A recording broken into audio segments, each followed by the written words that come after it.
Covid సందర్భంగా మరి ఎలాంటి పరిస్థితులు వచ్చినాయో మనందరికి తెలుసు అధ్యక్ష. అనేక మంది ఉపాధ్యాయులు మరి ఎక్కడికి వెళ్ళినా కూడా మరి నా దృష్టికి దరఖాస్తులు ఇస్తా ఉన్నారు అధ్యక్ష.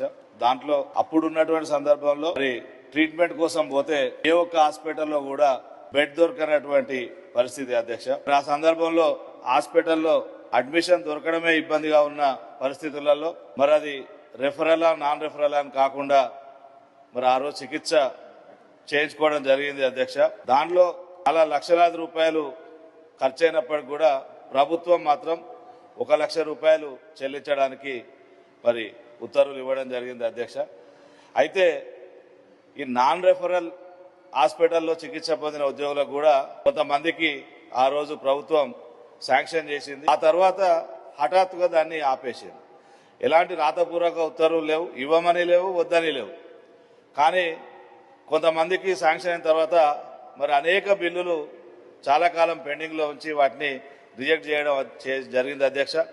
మరి దీన్ని మానవతా దృక్పథంతో మరి ఆ పెండింగ్ బిల్స్ను దయచేసి నాన్ రెఫరల్, ఎందుకంటే అదొక ప్రపంచాన్ని కుదిపేసినటువంటి సందర్భం.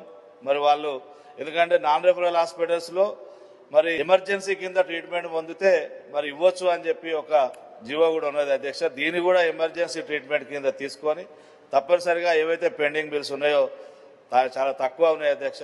దాదాపు ఒక 1000-1200 బిల్స్ పెండింగ్లో ఉన్నాయి. వాటిని మంజూరు చేయాలని చెప్పి నేను ఈ సందర్భంగా ప్రభుత్వాన్ని కోరుతా ఉన్నాను అధ్యక్ష మీ ద్వారా.